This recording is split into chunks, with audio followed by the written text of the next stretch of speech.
Thank you all for coming and voting for the speeches. And now it becomes really, really, really something. I would like to announce Professor Peter Singer, who is there with us. I would like to announce John Harris, who is here with us, and of course I announced already Julian Savulescu. So the first panel, which will start now, is a big event indeed, because Julian Savulescu and John Harris will debate on the issue of moral enhancement and freedom. They have not exactly the same positions, I think, on that. And the discussant will be Professor Singer, who will also, let me announce that, tomorrow morning have the first keynote speech. But before that, this is the panel we are going to start now. You can see how far apart we live already. Okay, thank you, Voyan. So, in a nutshell, this is going to be my argument. Would moral bioenhancement undermine freedom? Well, it could, but for a wide range of near-future moral enhancements, it won't. And even if it did, it might still be morally justifiable. But being a flexible sort of guy, I'm going to do a bit of narrative ethics. So my father was born not far from here in Romania, in Ploiești, in 1910, and he had a very nice life in Romania. He was a barrister. He was also a war hero and had a knighthood and a vineyard, and his brother was the engineer to the king. But in those days, unless you joined the Communist Party, and you had some considerable position, you were essentially put in jail, and they slowly took away his property, and one night he escaped in a small boat to Turkey and came with nothing to Australia, thankfully from my point of view. But there he worked in a factory, Ford Foundry, an international harvester, lifting molten metal, which he described was a job that only Negroes do in the United States. He eventually made his way up to a white-collar job and built himself a small house and a small garden and had his cooking, but he never had the life which he had in Romania before the war. And he said several things to me, but I remember two of them vividly. The first thing he said to me was, "Never marry a woman who makes more money than you." And I did, and now I'm divorced. And the second thing I remember vividly, he came to me in a dream. I've only had a dream of him a couple of times since he died in 1998. He came to me in a dream, shaking me, and he said, "Never be with someone who takes away your freedom." And he loved freedom, but he paid a great price for it. But I grew up very free in Australia. I had a lot of freedom from my parents, and I'm deeply grateful for that. So I am a card-carrying libertarian who understands the value of freedom from the first time I was brought up. He always used to say to me, "Always choose freedom." So even though I'm a great advocate for freedom, I'm going to argue today that moral enhancement either doesn't undermine freedom, or if it does, it can be justifiable. Now, I'm going to talk from a personal perspective, and I've done a lot of work with Ingemar Persson and Tom Douglas, and these are really my own perspectives, so please don't embroil them in any mistakes I make. But from the very first time I started bioethics, I was very interested in the limits of human decision-making, particularly the ways in which psychological biases could undermine people's autonomy. This is a very fashionable area now, and I should have probably worked more on it and made more money, the so-called nudge approach to paternalistic decision-making. I became interested after that in medical decision-making as a normative, value-based enterprise where doctors should be working not as either information givers or making paternalistic decisions, but together with patients discussing both values and attempting to arrive at a decision about what should be done in this particular situation. And I'll talk a little bit more about that in a moment. After that, I became interested in genetic selection, and in particular gave a paper, I think in 1999 at Princeton for Peter Singer on how genetic selection could be used to select against criminality. But most of my work in the last 10 years has been about human enhancement and the possibilities initially of enhancing physical and cognitive abilities. But since 2004, I became interested in human moral limitations and gradually became interested in the possibility of enhancing not just our cognitive abilities but our moral capacities. And in 2008, Ingemar convinced me that cognitive enhancement without moral enhancement was a bad thing because it was easier to harm than benefit, and humans were also very limited. So I'm going to just outline a couple of principles of enhancement that I've learned along the way. The first is that for any valued or good or right outcome that you want to achieve, whether it be somebody's well-being, prosperity, love, there's a great variety in human beings' capacities to realise that outcome. Whatever it is, we're all different. Human inequality in terms of capacities and dispositions is the rule, not the exception. And there are 4 ways of promoting any outcome that you value, whether it's well-being, the continued existence of humanity, cooperation, whatever. You can change people's biology, you can change their psychology, you can change the social environment or the natural environment. But unless you think that the natural distribution of whatever property you're discussing is ideal for whatever you take to be a value, then the door is open for human enhancement. So what is moral enhancement? Well, a number of years ago I gave the following definition of welfarist enhancement in terms of enhancing people's well-being. So if you want to discuss what's an enhancement of people's well-being, it's some modification of their biology or psychology which increases the chances of them having a life with more well-being, that is a better life, in a given set of natural and environmental circumstances. That is, it's relative to circumstances. You can't talk whether deafness is a disability or an enhancement in general. You have to fix the circumstances. In a very noisy factory, deafness might be an enhancement. So moral bioenhancement is a modification of biology or psychology which increases the chances of a person behaving morally, given a fixed set of natural and social circumstances. Now, some people might object to me fixing on moral behaviour and argue that intentions and desires and so on, other states of affairs are important. I'm not going to discuss that fine philosophical distinction. I'm just going to start with a fairly basic idea. The moral enhancement is something that increases the chances of somebody behaving more morally. Okay, now, John Harris has had a number of objections to this, and it's quite interesting. When I first discussed this with Ingemar in Switzerland, I don't know when that brochure conference was, Tom, John Harris came up to me and said, I had this idea years ago. And then he proceeded to raise a whole number of objections to it. So he has a whole series of objections to it, and I'm going to discuss one of them today, and then later it may be a second one. But he said there are substantial issues of liberty which could conceivably be threatened by any measures that make the freedom to do immoral things impossible. And he was echoing a claim that Anthony Burgess in his famous Clockwork Orange made. He said the question is whether such a technique, that is the Ludovico technique of behavioural reconditioning, can really make a man good. Goodness comes from within. Goodness is something chosen. When a man cannot choose, he ceases to be a man. So I'm going to ask whether moral enhancement does undermine our freedom. Now, the first question, I've given this talk many, many times, and one of the sources of confusion, I think, is that many people have different views on what moral enhancement could possibly be. Now, there are 2 broad ways in which you could think of this. Either procedurally, you aim at a certain way of thinking, or substantively, you promote some particular theory or principled approach. So one famous procedural approach is what John Rawls calls reflective equilibrium. But back in the mid-90s, I think, I described another procedural approach called liberal rationalism that I think built upon what Rawls was proposing.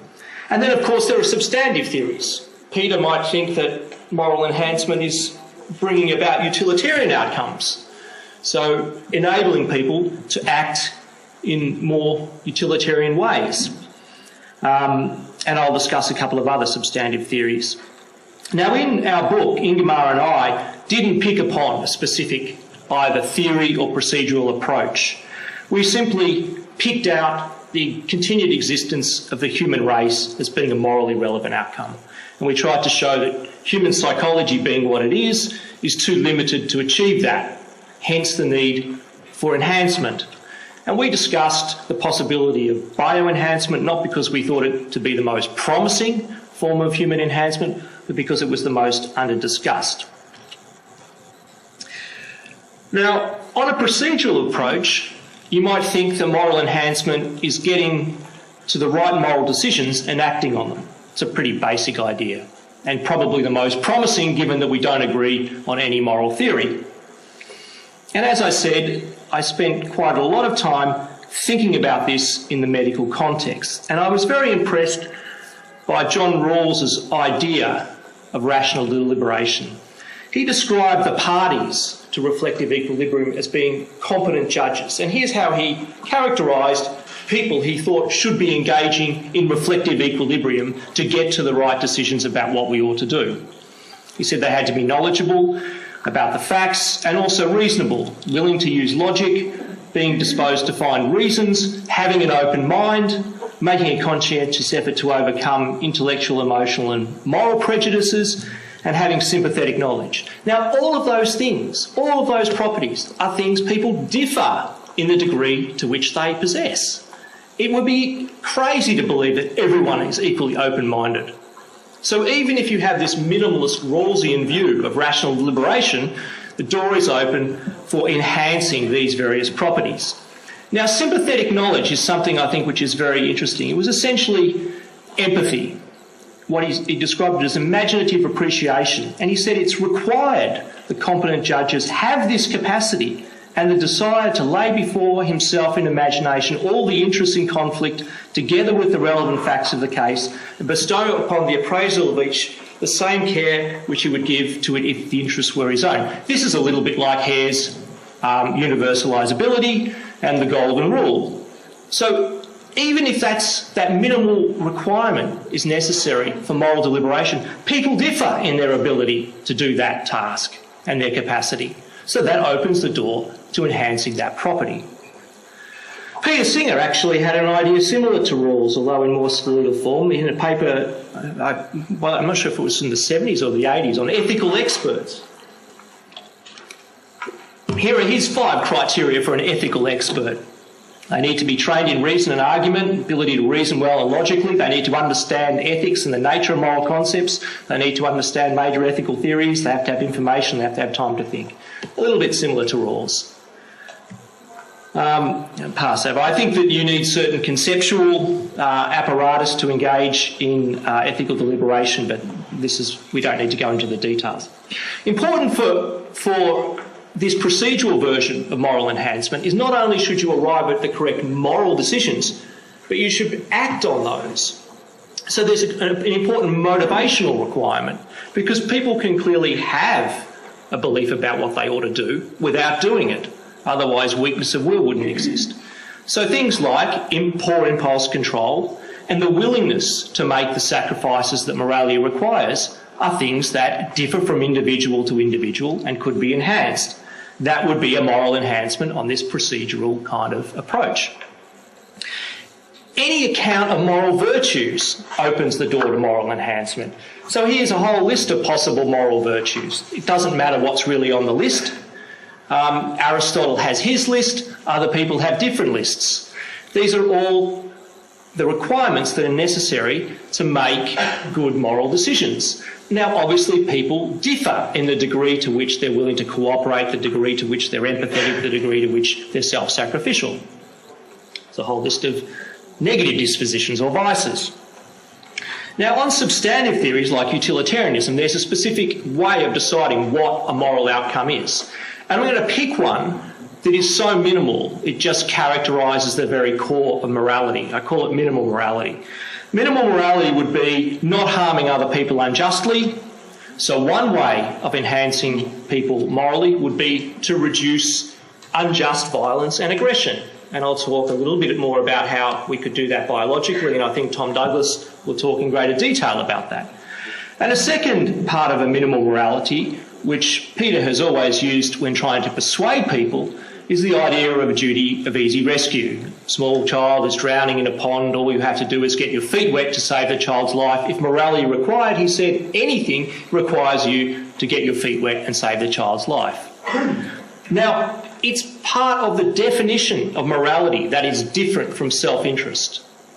So if morality requires anything, it requires the willingness to make some degree of self-sacrificial choice for the benefit of other people. How much, in what circumstance, is debated by all the different ethical theories. Utilitarianism, extremely demanding ethical theory, provided that benefit to that other person is even a tiny bit better than your loss, then you should perform that action. And as John Harris has argued, it would require the survival lottery, you giving up all your organs to save 5 other people's lives.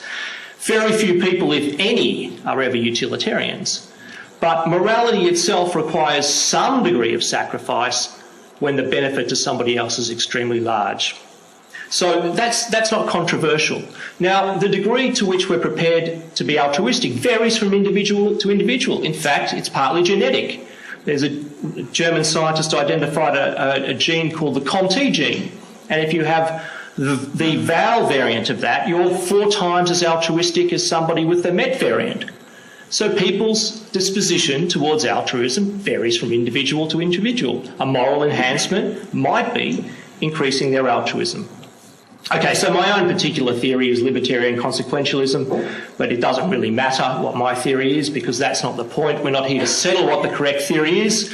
We're simply outlining 2 possible ways in which moral enhancement might be possible, procedurally or substantively. And if it's substantively, it could be even on a minimal morality, account of morality. Now, here are 2 common objections. One of them is given by John. I've heard him argue that cognitive enhancement is sufficient.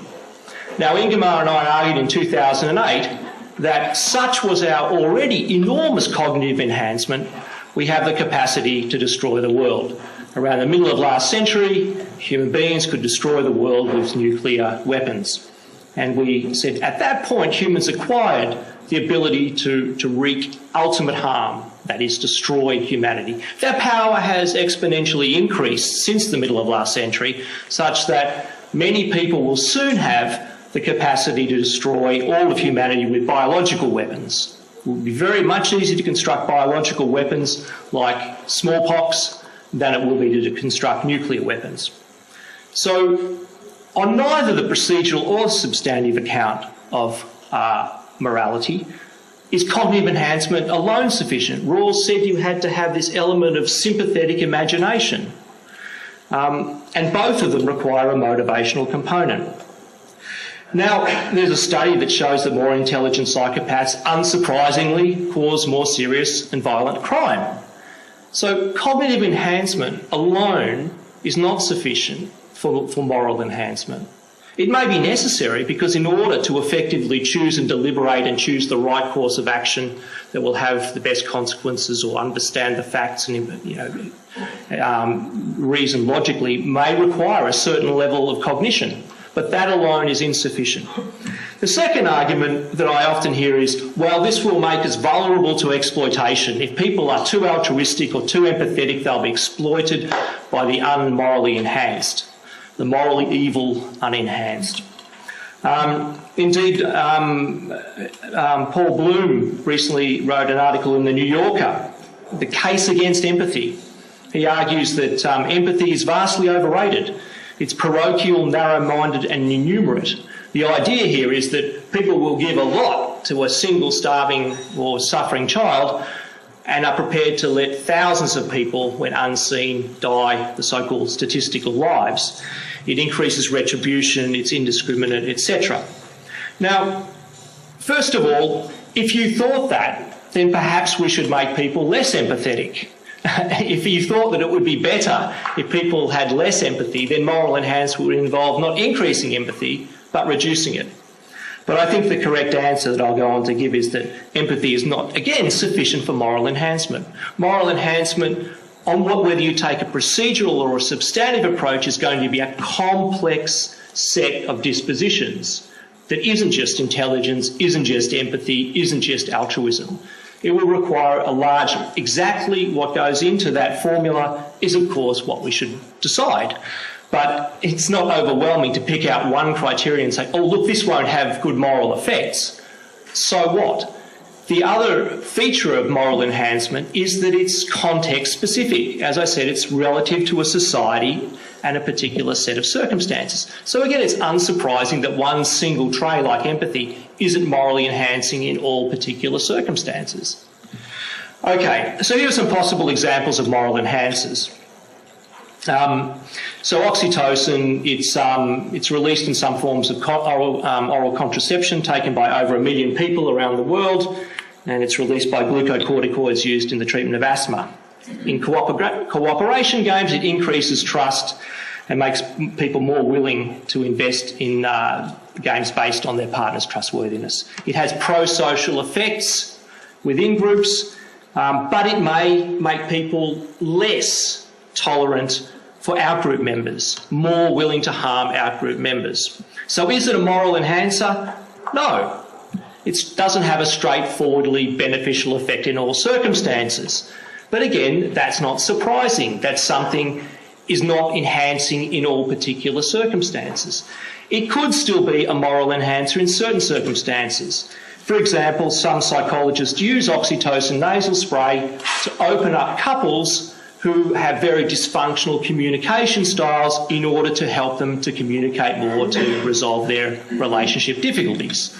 That would be the example of oxytocin being used as a moral enhancer. Serotonin is another much discussed drug. Selective serotonin reuptake inhibitors like Prozac or citalopram, and very common, probably the world's most common antidepressant, is used for depression, anxiety and obsessive compulsive disorder. It increases the level of serotonin in the brain. As well as alleviating depression and anxiety, this drug also increases cooperation and fair-mindedness. In games where people are given money to divide between themselves and others, these drugs cause them to divide this more fairly. Reducing serotonin in people's brains makes them more aggressive, reduces cooperation, and more likely to reject unfair offers. So, you might think that SSRIs make people easier to exploit because it modulates their assessment of fairness and unfairness. Again, the issue is not whether these are moral enhancers. The question is it better to increase or decrease serotonin in a specific given set of circumstances? So if you're in negotiations, people's level of serotonin will differ. Some will have lower levels if they've been eating tryptophan foods. Others will have higher levels if they're on Prozac. These could have significant effects over negotiations. So unless you think the natural state of affairs is ideal in terms of the level of serotonin and cooperation, then you think that you should change it, and that's moral enhancement. In Oxford, Sylvia Turbeck, one of our PhD students, showed that propranolol, a commonly used antihypertensive and anti-anxiety drug, reduces racial bias on the implicit association test. All of us are racist towards outgroups at a subconscious level. Propranolol reduces that. Should we give this to judges and juries? Okay, could there be a general moral enhancer that affects people in all circumstances? Well, there could be. Moral education of children aims to enhance their behaviour in a wide range of circumstances. There's no reason to believe that education can't be biologically augmented. For example, transcranial electrical stimulation has already been shown to improve the acquisition of motor and cognitive skills, and there's no reason in principle why it couldn't increase the acquisition of moral skills. Neurofeedback is another area which I'll discuss in a moment that's been shown to affect moral behaviour, as has fatty acid supplementation. So if you had a valid moral education program, you could enhance the effect of that through manipulating biology. That would be a general all-purpose moral enhancement. Okay, so will moral enhancement of the sorts I've described undermine freedom? Well, as I said, it's core to the very concept of morality that some level of self-sacrifice and altruism is necessary. And this varies from person to person. You can enhance it by praising people through religion, but also through biological means. The fact that there is a genetic variation in people's altruistic disposition opens the door to affecting that level of biology. In principle, you could make people more altruistic. Women naturally have a greater capacity for self-sacrifice. You could alter men to make them more like women, and this would qualify as a moral enhancement on a minimal account of moral behaviour. Secondly, violence and aggression. This is bad. The fact that innocent people are killed is a morally important outcome. 75% of prison inmates have antisocial personality disorder, 25% psychopathy. 1% of the population are psychopaths. They produce 50% of the violent crime. There are various interventions that affect violence and aggression. And I think Tom will talk in much greater detail. Antidepressants, sedatives, cognitive behavioural therapy, mindfulness skills, and so on can affect moral behaviour by reducing aggression and violence. Empathy is described as a brake on aggression by Simon Baron-Cohen, and men typically are lower on empathy than women. They commit more violent crimes. As I said, in principle, you could make men more like women using biological methods. This is done in a very crude form already through hormonal castration of paedophiles. When you change the sexual desire of criminals either by surgical or hormonal castration, you're effectively engaging in a crude form of moral enhancement.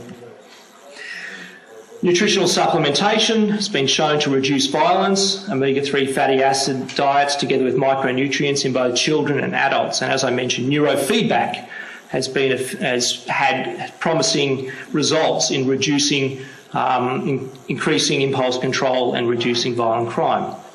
One of the commonest moral enhancers is the use of Ritalin and Adderall in children to control impulses and also reduce aggression towards other children. So, John Harris has said the freedom to do wrong is a part of personal autonomy. He quotes Mill that we are sufficient to have stood, though free to fall. We should maintain our freedom to act immorally. And moral enhancement, he claims, would reduce this freedom. Now, does moral enhancement restrict freedom?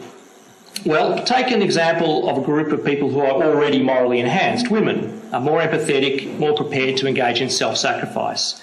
Nevertheless, they can act wrongly, and if men were enhanced to have the levels of empathy and self-sacrifice of women, they would be equally as free as women are today. So it's hard to see how that kind of moral enhancement is undermining freedom, unless you believe that women somehow aren't free. What he has in mind is the idea that immoral actions would somehow be impossible, and not that just we would provide reasons for refraining from immoral behaviour. And this impossibility would somehow stem from, the answer to this is the impossibility of performing immoral actions may stem from our own motivation that is responsive to reasons.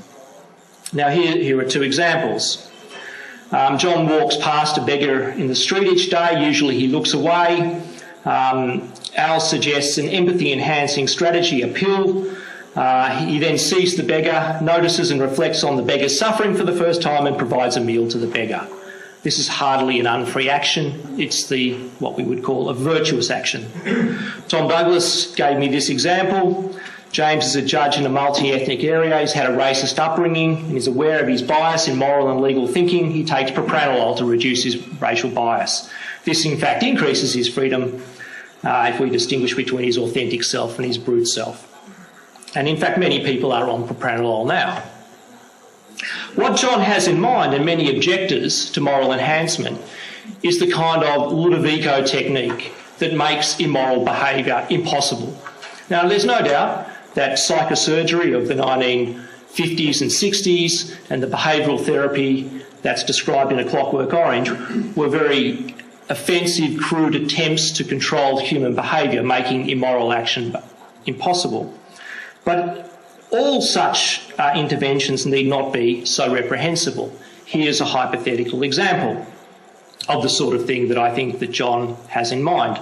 Let's imagine in 100 years' time, people are implanted with an iPhone 10EEE. And in this world, there is a machine called the God machine, which is a super intelligent computer that is able to pick up people's intentions from these implanted iPhones and intervene. The person experiences it as just a mere change in mind.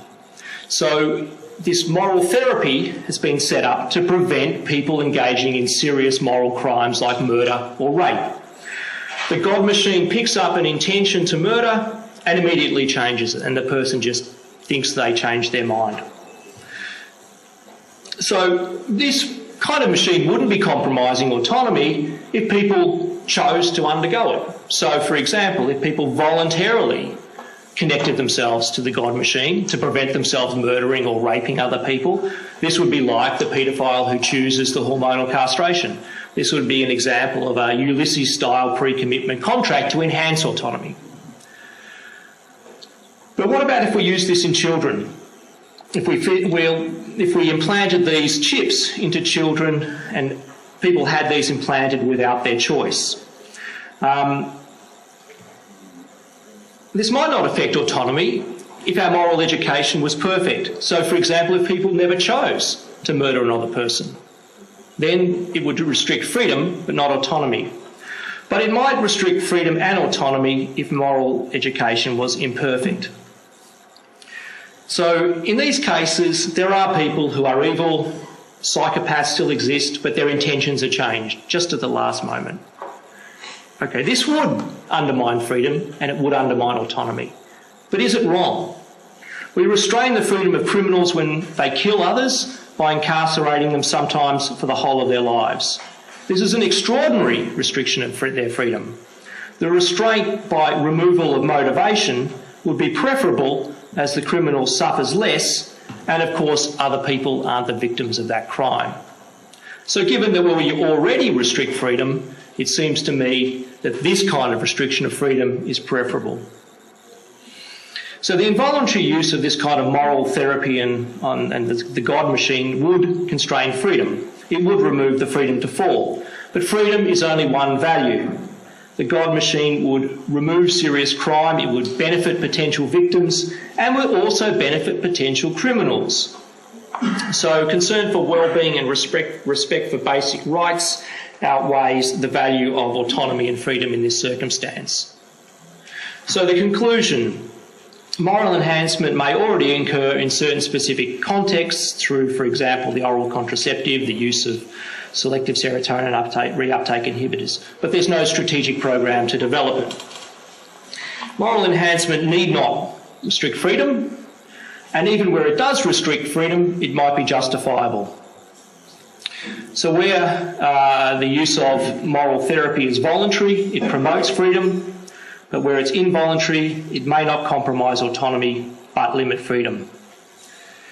And where the risk to others is great, it may be required to involuntarily use certain kinds of moral enhancements, even though they restrict freedom, on the basis of protection of the public interest. Okay, I'll make two closing remarks on the general structure of this argument. As products of evolution, not divine design, we have simply evolved through chance and certain environments to live long enough to reproduce and pass on our genes. Evolution has had no mind to how happy we are, whether we live beyond the age of reproduction, whether we can play golf in our retirement, or whether we can write grand works of art or literature. As products of evolution, we're all unequal. We all vary in terms of our dispositions. 1% of us are psychopaths. Unless you think this natural distribution is ideal to achieve whatever valued outcome you have, then you should ought to enhance individuals within that distribution. It's very unlikely that evolution would have provided a distribution to match the values that we have today. Therefore, enhancement should improve the situation. And it's striking that John has been a fervent advocate of all forms of enhancement except moral enhancement. Yet moral behaviour is a highly coded animal behaviour designed to promote cooperation within small groups and limited altruism within those groups. But of course we don't live in groups of 150 today. We live in a globalised world with weapons of mass destruction. Now, even those people who are opposed to a radical program of moral enhancement should at least support a program of preventing decline. because many features of our world that we live in and the substances that we take worsen the dispositions to relevant valued outcomes. Commonly used drugs have moral side effects. People vary in their level of serotonin, oxytocin and testosterone. Unless you think this variation is optimal, then it ought to be enhanced. The question is, to what end and in what direction should these variables be changed? Now, I've got some bad news for you. Empathy, or maybe good news depending on your perspective, empathy is declining. A recent study over 30 years of all psychological studies involving measures of empathy in American college students has shown that this is dropping. In particular, the perspective-taking test that, again, Rawls and others have said is essential to moral deliberation. This decline is most pronounced since the year 2000, that is in the last decade. So the ethical question is, should we embrace this decline in empathy, or should we resist it or just let it happen? Is this moral enhancement or moral diminishment? The greatest challenge today is normative and ethical, not scientific. We need to decide what these valued outcomes should be, what sort of common morality we should have for the 21st century, and what qualities people ought to have. We also need a science of morality to identify human moral limitations and ways of overcoming or enhancing human beings. Natural variation is unlikely to be the answer.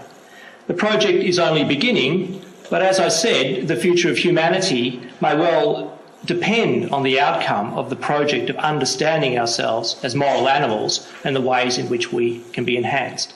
As I've said, moral bioenhancement is only one of 4 ways of morally enhancing people, but so high are the stakes that we should at least actively explore this possibility. And in the near future, it's hardly likely to undermine freedom in any significant way. Thank you.